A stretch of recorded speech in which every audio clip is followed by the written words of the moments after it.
भारत अभियान चला, सबके स्वास्थ्य का कर ध्यान चला, चला रे चला, हाँ चला रे चला, स्वच्छ भारत अभियान चला।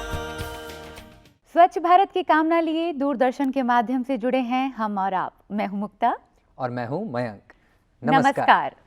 दर्शकों, 2014 2 अक्टूबर से एक शंखनाद किया गया, एक संकल्प लिया गया देश को पूरी तरह से स्वच्छ बनाने का।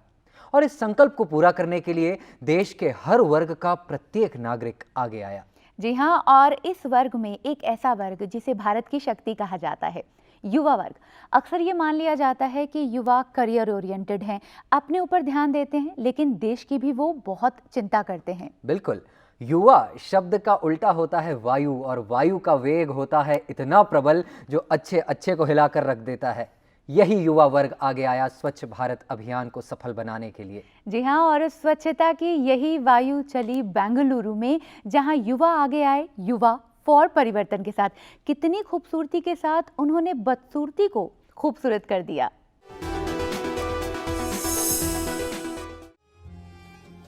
देश का नौजवान ही देश की पहचान और ताकत होता है।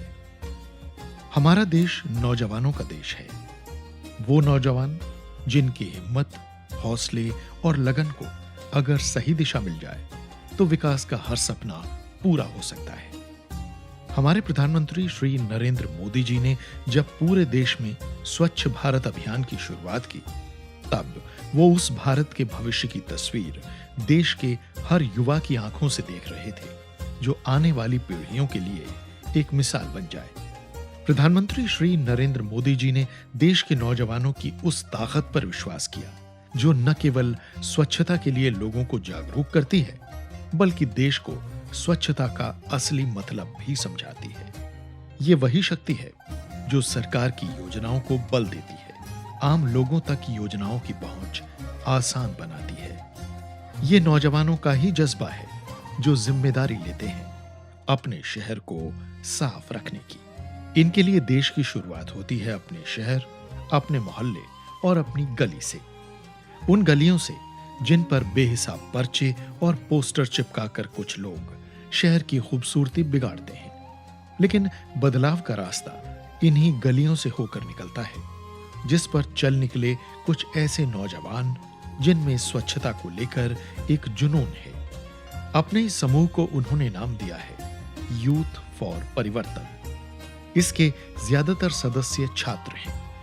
अपनी तमाम जरूरतों के बावजूद इन छात्रों ने खुद के बचाए हुए पैसे खर्च करके उन गलियों की दीवारों को साफ करने के साथ ही दीवारों को कर्नाटक राज्य के झंडे जैसा रंग दिया। अब ये सभी लोगों से दीवारों पर पोस्टर और पर्चे न चिपकाने की अपील कर रहे हैं।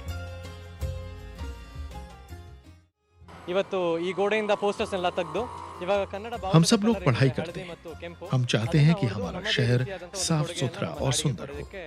हमने इस काम के लिए किसी से मदद मांगने की बजाय अपनी पॉकेट मनी का इस्तेमाल किया। हम दीवारों को कन्नड़ झंडे की तरह लाल और पीला रंग रहे हैं।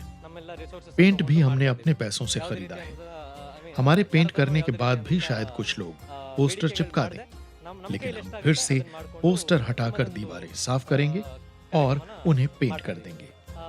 हम उम्मीद कर रहे हैं कि एक न एक दिन उन्हें ये समझ में आ जाएगा कि दीवारों को गंदा नहीं किया जाना चाहिए।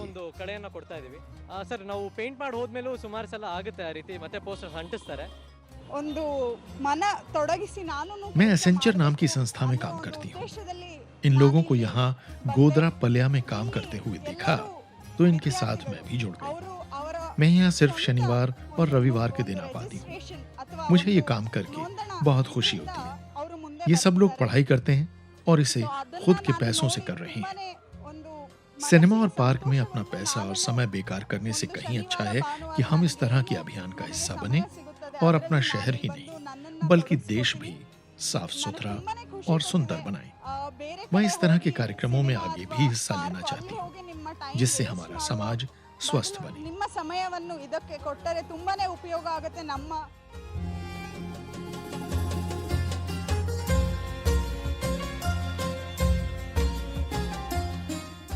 ಅವರ ಒಂದು ಪಾತ್ರನು ಮಹತ್ವದಾಗಿರುತ್ತೆ ಅಂತ ಹೇಳಿ ಸಂದರ್ಭದಲ್ಲಿ ಹೇಳಕ್ಕೆ ಇಚ್ಛೆಪಡ್ತೀನಿ. बहुत सी संस्थाएं इस अभियान का हिस्सा बन रही हैं। फिर भी यूथ फॉर परिवर्तन ने शहर के लिए काफी काम किया है। खासकर पद्मनाभ नगर, जयनगर, बासवगुड़ी, मैसूर बैंक के इलाकों में और यूनिवर्सिटी के अंदर की दीवारों से पोस्टर और पर्चे साफ किए हैं। इन्होंने 300 मीटर लंबी दीवार को कर्नाटक के झंडे जैसा रंग कर अलग तरीके से राज्योत्सव मनाया। इन लोगों को और ऐसे सभी लोगों को जो शहर को सुंदर बना रहे हैं, मैं बीबीएमपी की तरफ से बधाई देना चाहता हूं। ನಾವು ಯಾವುದೇ ಒಂದು ಧನಮೂಲ ಇರಬಹುದು ಬೇರೆ उम्र में जितने छोटे, हौसले में उतने ही बड़े ये छात्र हम सबको कितनी आसानी से सिखा जाते हैं कि हमारे किए गए काम, हमारे शब्द और हमारी सोच ही समाज का आईना होते हैं। आखिर हम सब अपने देश और पर्यावरण को साफ और सुंदर तो देखना ही चाहते हैं, लेकिन इसके लिए जरूरी है कि गलियों और दीवारों पर यहां वहां पोस्टर और पर्चे न चिपकाए जाएं। आपका शहर आपकी पहचान है, हमें इसे अपने घर की तरह स्वच्छ रखना चाहिए और साफ सुथरी हो हमारी पहचान। यही है स्वच्छ भारत अभियान।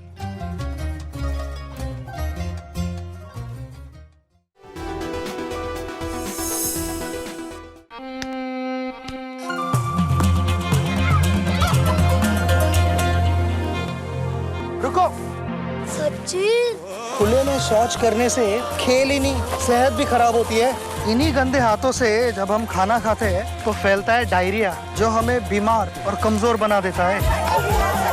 शौच के लिए शौचालय का ही उपयोग करें, बीमारियों को करें क्लीन। स्वच्छ भारत मिशन, एक कदम स्वच्छता की ओर। तो देखा दर्शकों आपने, वो कहते हैं ना, बूंद बूंद से ही घड़ा भरता है। ये युवा एक एक करके अनेकता में एकता की शक्ति लेकर आए और अपने पॉकेट मनी के जरिए उन्होंने बेंगलुरु की शक्ल ही बदल डाली। जी हाँ, वो शक्ल पूरी तरह से बदली। जिस जगह को अक्सर देखकर हम नाक सिकोड़ लेते हैं, उस जगह को उन्होंने इतना खूबसूरत बना दिया कि हमारी आंखें नहीं हटी। लेकिन मयंक, एक बहुत यहाँ महत्वपूर्ण आती है।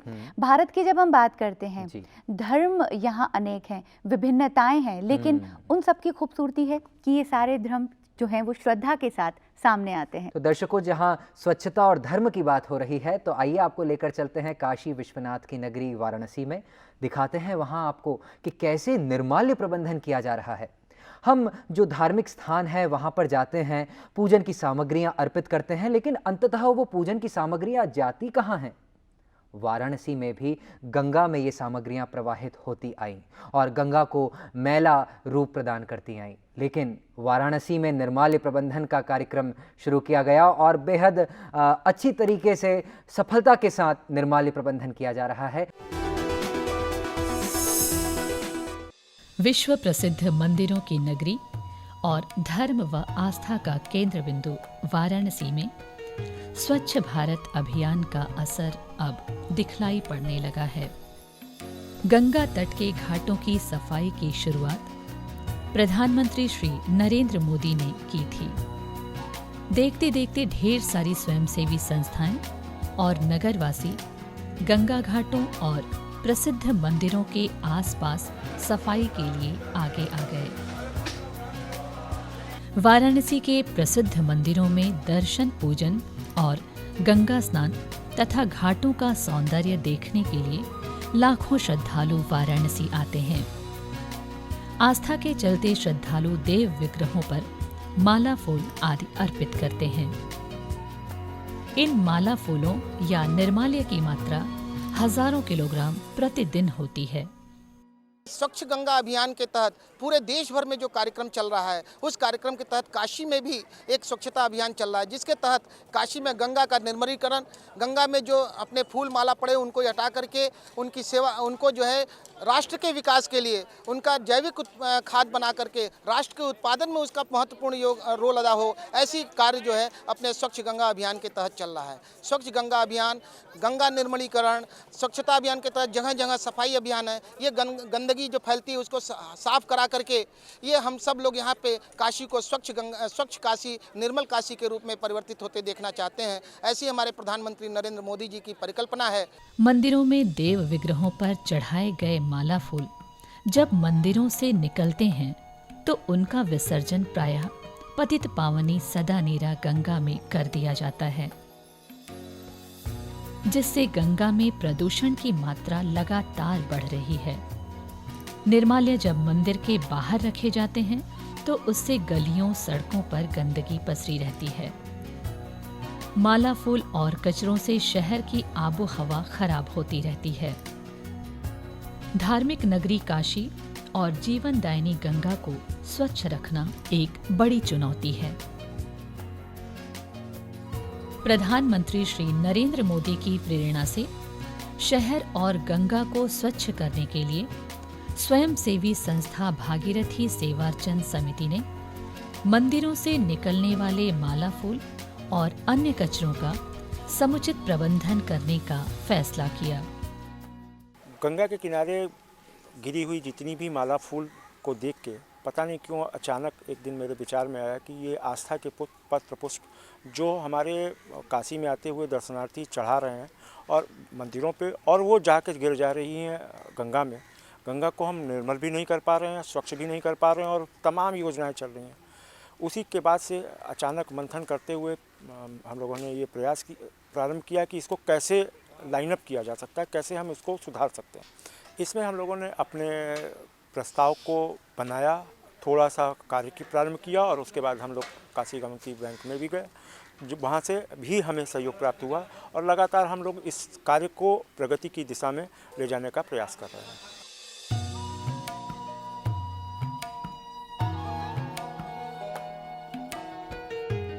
समिति ने मंदिरों से निकलने वाले माला फूल, पूजा सामग्री के कचरे से जैविक खाद बनाने की योजना बनाई।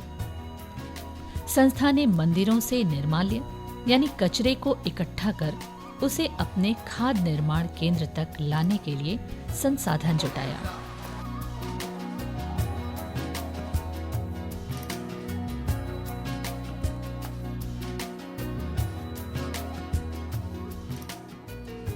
भागीरथी सेवार्चन समिति को निर्माल्य प्रबंधन और उसे खाद में बदलने के लिए यूनिट स्थापित करने में होने वाले खर्च का वित्त पोषण किया काशी गोमती संयुक्त ग्रामीण बैंक ने। भागीरथी सेवार्चन जो है समिति यहाँ मोहन सराय के पास है, को एक अच्छा काम कर रही है। ये हमारे जो है मंदिरों जैसे विश्वनाथ मंदिर, संकट मोचन मंदिर, इस तरह के मंदिर, दुर्गा मंदिर, इन मंदिरों में जो माला फूल चढ़ते हैं वो शाम को जो है एक तरह से वेस्ट में आ जाते हैं और ये सब जो है गंगा जी में जो है लोग जो है उसको डालते हैं, जिससे प्रदूषण बढ़ता था। तो हमें उनके वहाँ देखा तो ये इस माला फूल जो वेस्टेज रहते हैं उनसे जो है जैविक खाद जो कहिए ऑर्गेनिक खाद जो है बनाने का कार्य कर रहे थे लोग, ये छोटे पैमाने पर। तो उनको हमने लगभग 10 लाख 9,85,000 का एक लोन दिया है, जिसमें कि वो रिसाइकलिंग कर रहे हैं और एक बहुत ही अच्छा जो है ये कार्य है। माननीय प्रधानमंत्री जी का जो एक मुद्रा योजना जो है शुरू हुआ है, जो है अप्रैल माह में 8 अप्रैल से शुरू हुआ था, जो है इसमें हम लोग ने काफ़ी बढ़ चढ़ कर हिस्सा लिया है और हमें बताते हुए ये बड़ी प्रसन्नता है कि जो हमें वार्षिक लक्ष्य 81 करोड़ का मिला था, इसके सापेक्ष हमने दिसंबर तक जो है 85 करोड़ करके जो है हमने 100% से ज़्यादा जो है उपलब्धि हासिल की है।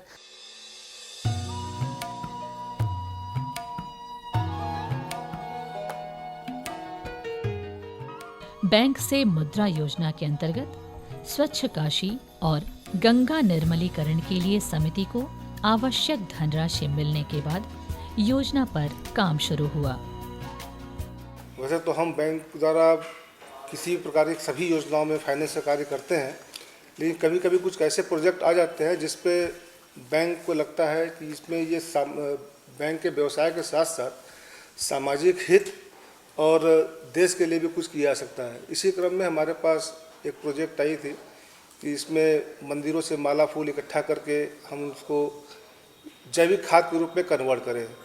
तो प्रोजेक्ट शुरुआत में देखने पर फिर हम लोग गए वहाँ पर, उसका विजिट किए, देखा, प्रोसेस पूरा देखा कैसे हो सकता है। तो हम लोग को बहुत अच्छा प्रोजेक्ट लगा।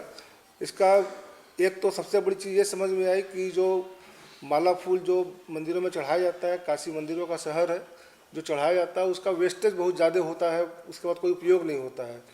तो ये रिसाइकलिंग वाला कार्य जो है माला फूल का, एक तो इसका ये इम्पोर्टेंस है, उसका रिसाइकिल करके खाद के रूप में, जैविक खाद के रूप में कन्वर्ट करना, ये बहुत बड़ी बात है। और ये खाद जो पूर्ण रूप से जैविक खाद है, इससे मिट्टी की उर्वरा शक्ति भी बढ़ेगी। तो इन सब चीज़ों को देख करके बैंक ने निर्णय लिया कि हम इसको अपने तरफ से जो भी वित्तीय सहायता प्रदान की जा सकती है हम करेंगे। उसी क्रम में हम लोगों ने इस संस्था को वित्तीय सहायता भी प्रदान किया। समिति के सदस्य और सहयोगी मंदिरों से माला फूल, पूजा सामग्री सहित अन्य कचरों को इकट्ठा कर उसमें से प्लास्टिक, थर्माकोल और कागज जैसे अपशिष्टों को छांटकर बाहर कर देते हैं और शुद्ध निर्माल्य को खाद बनाने के पिट या गड्ढे में डाल देते हैं। तत्पश्चात उसमें गोबर, नीम की खली, बायोकेम पाउडर और केचुआ डाल दिया जाता है और एक निर्धारित अवधि के बाद जैविक खाद बनकर तैयार हो जाती है। समिति तैयार जैविक खाद की पैकेजिंग कर किसानों और किचन गार्डन करने वाले लोगों को बेचती है।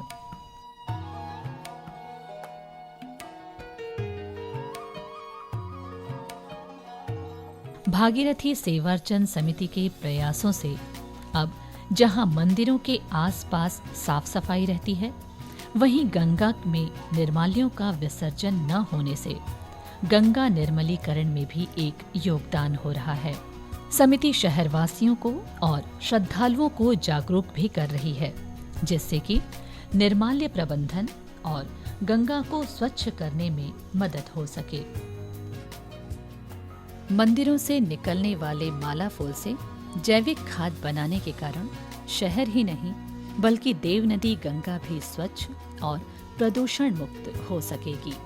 इन छोटे छोटे प्रयासों से ही स्वच्छ भारत अभियान सफल हो सकेगा।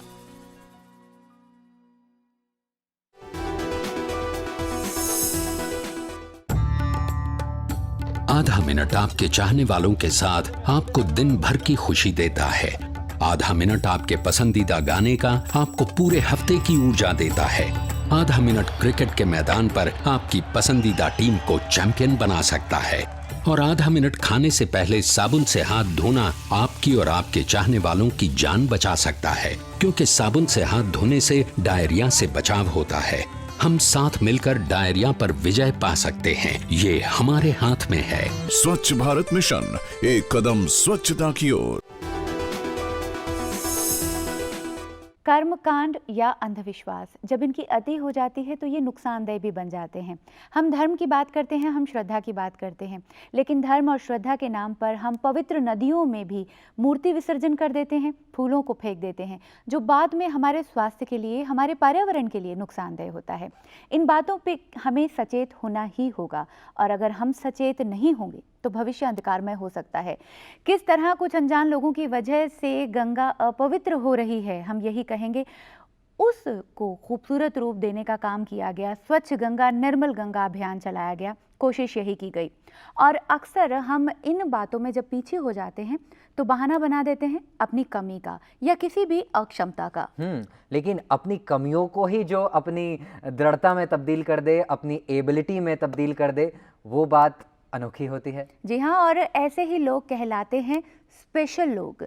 कुछ ऐसे दिव्यांग बच्चे जिन्होंने अपनी असीम शक्ति का प्रयोग किया और उन्होंने भी पूरा योगदान दिया भारत को स्वच्छ बनाने में। लेकर के चल रहे हैं आपको कर्नाटक के बेल्लारी डिस्ट्रिक्ट में, दिखाते हैं वहां पर नवजीवन कॉन्वेंट के जो स्पेशली एबल्ड बच्चे हैं, उन्होंने स्वच्छ भारत का लेसन किस प्रकार सीखा और लोगों को भी संदेश दिया कि बेशक उनमें कुछ कमियां हैं, लेकिन ईश्वर ने उन्हें एक अनोखी शक्ति प्रदान की और उस ईश्वरीय शक्ति का ही ये नतीजा है कि ये दिव्यांग जन हमको, आपको, हम सबको स्वच्छ भारत बनाने का संदेश दे रहे हैं। सीधे चलते हैं बेल्लारी।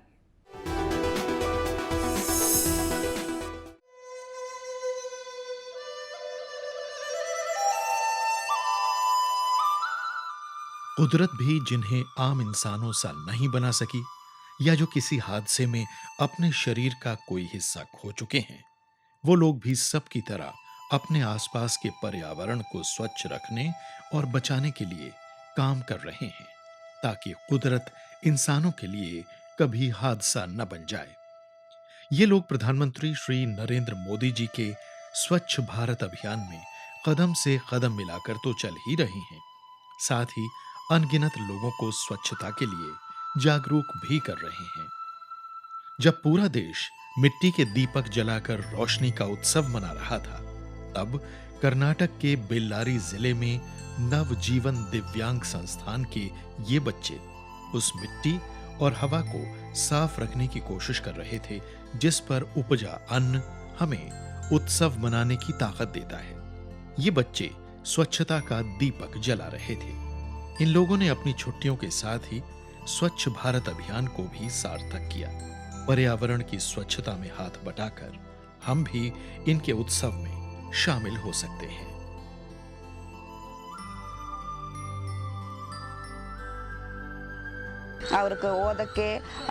हमने बेल्लारी जिले के गांवों से आए इन बच्चों को तकरीबन वो सारी मदद की है जिनकी जरूरत इन्हें है। यहाँ इनका भविष्य सुरक्षित है। दीपावली की छुट्टियों से ठीक पहले हमने सोचा कि क्यों ना इस बार बेल्लारी में हम एक सफाई अभियान चलाएं। हमने सिर्फ बच्चों को ही नहीं, बल्कि अपने हर कर्मचारी को इस कार्यक्रम में शामिल कर लिया। नतीजा सबके सामने है, एक साफ सुथरा शहर। एक स्वच्छ शहर में ही हर कोई स्वस्थ जीवन बिता सकता है। इन बच्चों की अपील पर लोग ध्यान दे रहे हैं। हम सबको आगे आना चाहिए। मिलकर स्वच्छ भारत अभियान जैसी कोशिशों को उम्मीद से कई गुना ज्यादा कामयाब करना चाहिए।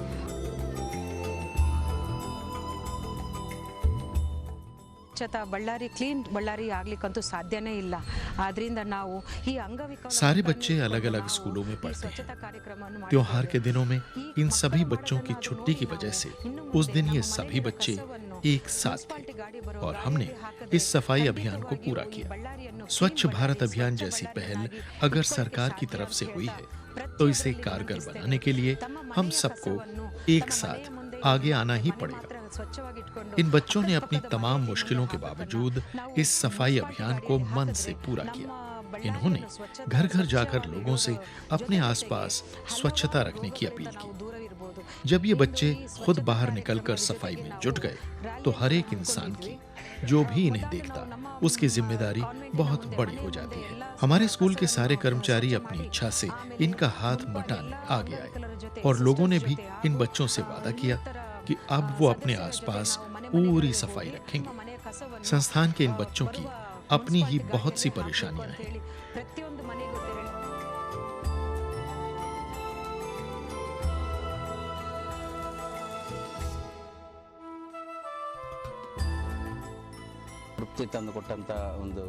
मेरे जीवन की सबसे बेहतरीन जगहों में से एक ये संस्थान है। यहाँ मैं 5वीं कक्षा में आया था, तब से अब तक जिंदगी जीना यहीं सीखा। अब यहीं पढ़ाता भी हूँ और इन बच्चों के साथ खुश हूँ। हमारे प्रधानमंत्री श्री नरेंद्र मोदी जी के स्वच्छ भारत अभियान से प्रेरणा लेकर हमने भी सफाई अभियान शुरू किया है। मुझे लगता है कि जब लोग हमारे संस्थान के बच्चों को सफाई करते देखेंगे, तो इसका उन लोगों पर अच्छा असर पड़ेगा और लोग हमारे इस अभियान को हमारे साथ आकर आगे बढ़ाएंगे। लोग हमारे साथ आ रहे हैं, इससे बड़ी बात हमारे लिए कुछ भी नहीं। हम आज की अपनी कामयाबी सबकी मदद से बार बार दोहराएंगे।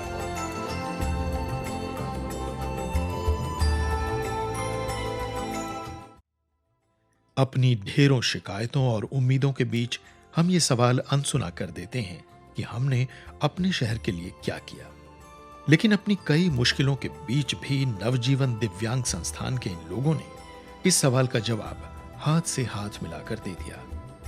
स्वच्छ भारत अभियान से सबक लेकर बेल्लारी में जो पहल की गई है, उससे हम सबको सीखने की जरूरत है, क्योंकि जहां स्वच्छता होगी वहीं स्वास्थ्य होगा और एक स्वस्थ शरीर में ही एक स्वस्थ मन रह सकता है। हम सबकी ऐसी ही कोशिशों से भारत गढ़ा जा रहा है।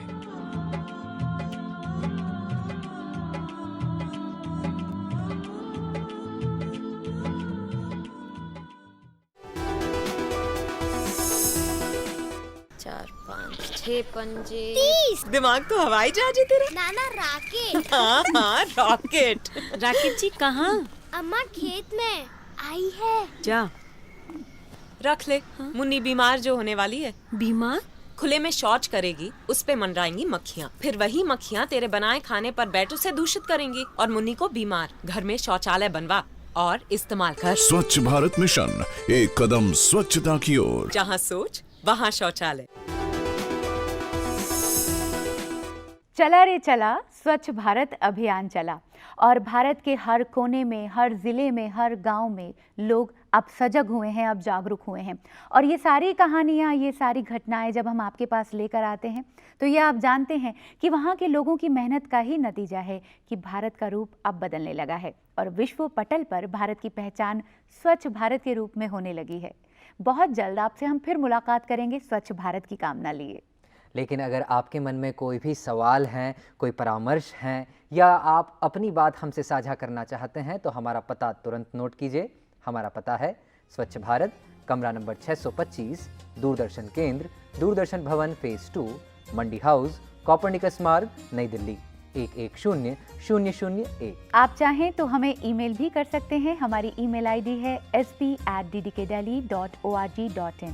और हाँ, अगर आप स्वच्छ भारत का कोई भी एपिसोड या ये सक्सेस स्टोरीज दोबारा देखना चाहते हैं तो YouTube पर आपके लिए ये उपलब्ध हैं। बहुत जल्द आपसे फिर मुलाकात करेंगे। फिलहाल दीजिए इजाजत मुक्ता और मयंक को नमस्कार।